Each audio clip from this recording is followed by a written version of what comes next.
Culture. Do you want to take this one over? Yeah, I don't have the story or anything else up. It's just after this earnings call, which was huge, by the way. It's really was kind of a break or You'll make or remember break. this. Yeah, a make or break moment for the Disney company, the Walt Disney Company, or I guess as you could call it now, the Iger Company. But in Q3, the earnings were not going to be great. They were just enough to be profitable and to show, a chunk of change.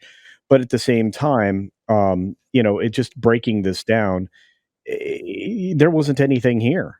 Iger asked about theme park lower demand projected for quarters into the future.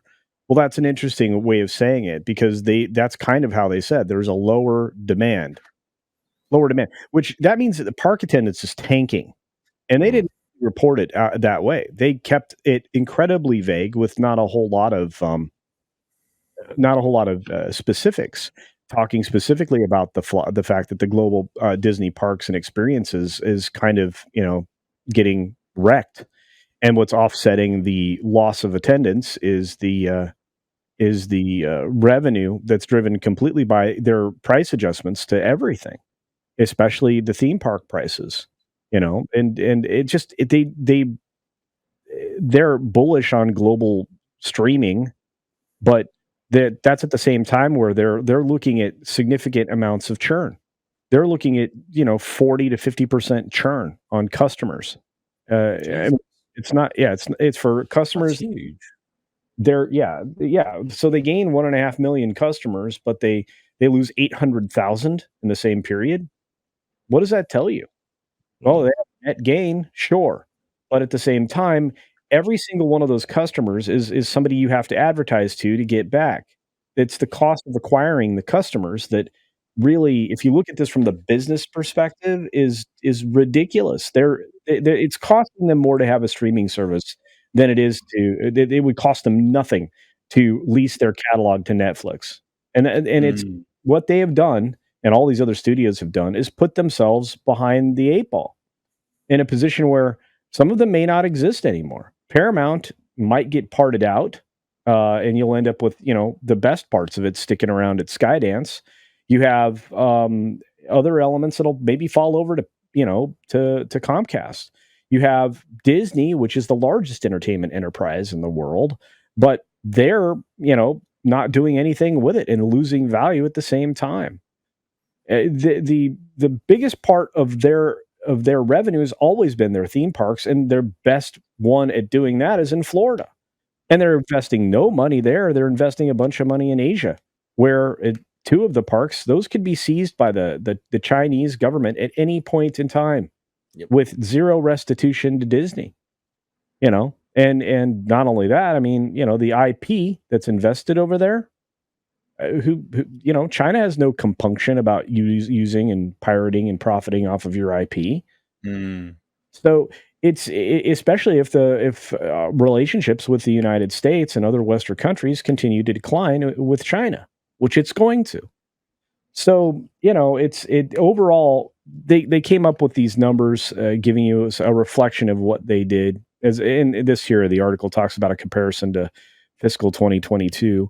But when you look at it and you think, okay, 70% of this company is theme parks and cruises, and resort vacations of some sort.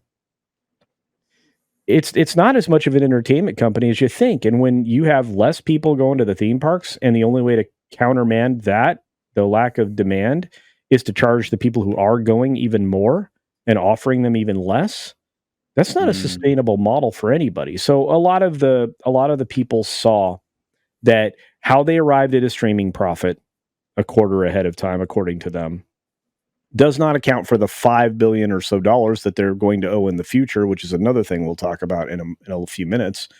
But the sheer fact that they're having to scale up pricing for everything and trying to point at inflation as the cause, none of Yeah. those costs of providing digital products have changed.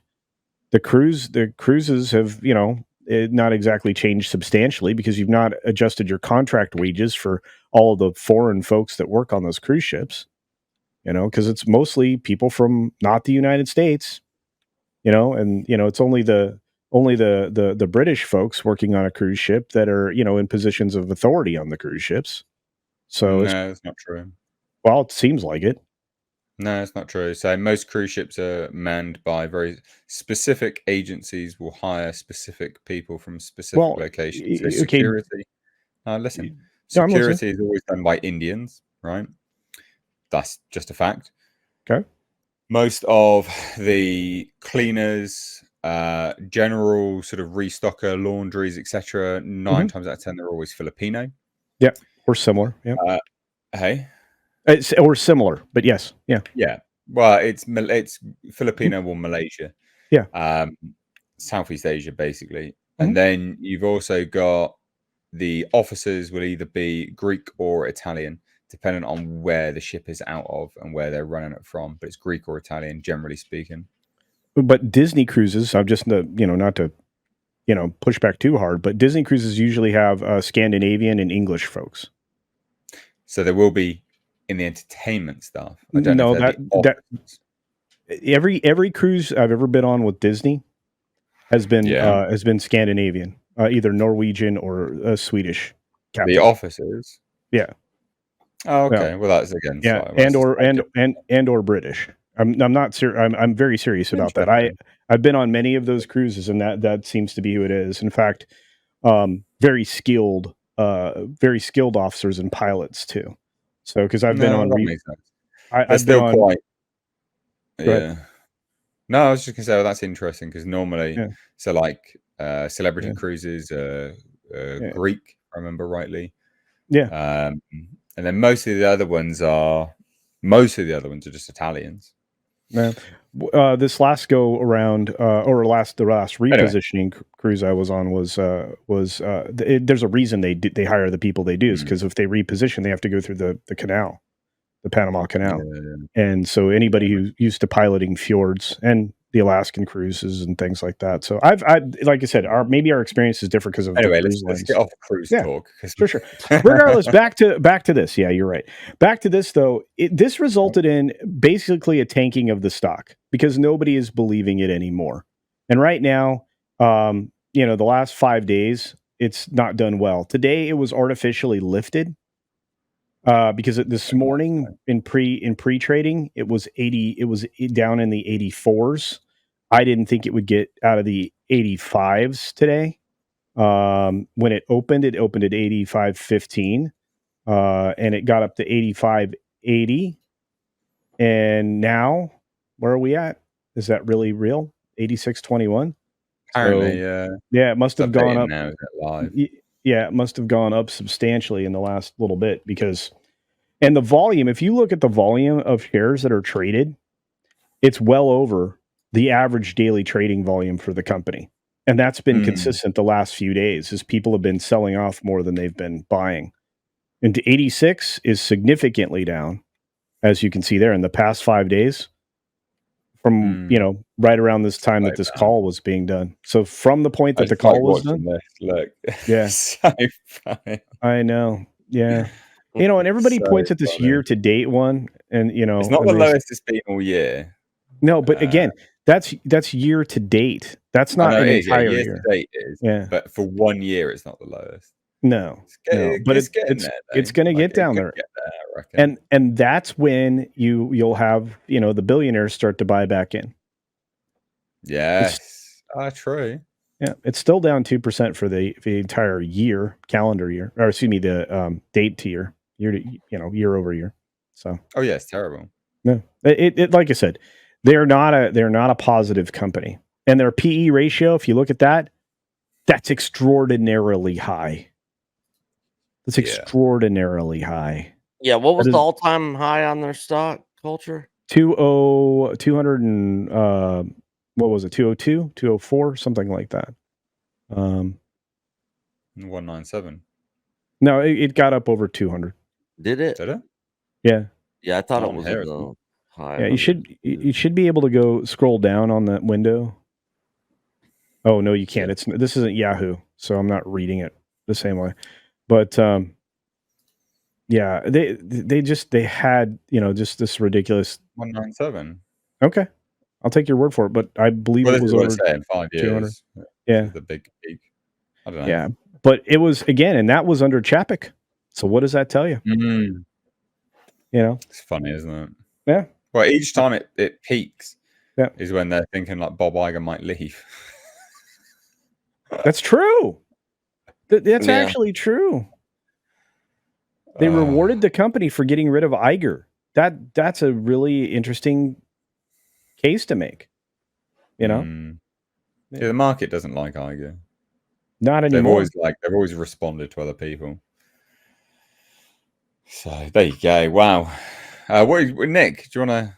Because I've sort of chipped in here and there during this a little bit. What do you reckon about all of this complete shit show of money and stuff like that for Disney? I mean, as far as the stock stuff, I mean, I said a while back ago, I see this thing getting down into the low 70s, high 60s at the low point.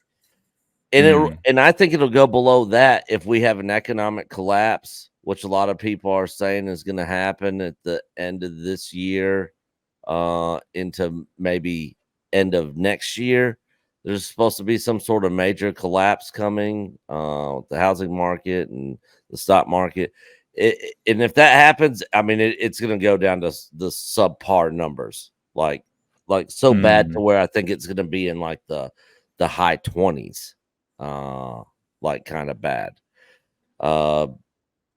And then so yesterday, as far as the streaming stuff goes, where they're now reporting a profit, you know, I talked to Valiant Renegade about this yesterday, and you know, he was talking about how, you know, Disney Plus and Hulu actually lost money, but when they bring in ESPN Plus, you know, that's bumps, you know, basically the whole streaming package for Disney, you know, it basically puts them into a little bit of a profit, you know. But Disney Plus on its own is still not making any money. So, you know, the thing is, you know, when you got these corporations and these executives and they're talking about the company and they're doing these shareholder meetings, they're always going to spin stuff to where it's either, so, you know, so it's not so bad.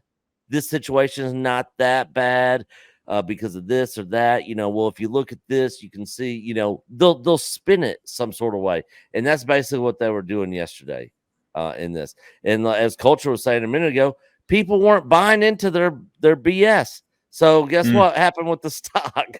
It went down. So, I mean, Disney and that corporate structure over there of tards, you know, are freaking just running it into the ground. I mean, it is a complete shit show, and you know, I'm just sitting back with my popcorn, enjoying the show, you know, watching them burn it to the ground, because that's what's happening. You know, F those people. I mean, that they're taking a once great company with Disney that's got tons of great IPs and stuff, and they're basically just, you know, shitting all over it. You know, so I'm enjoying the show. I know, it's funny, isn't it?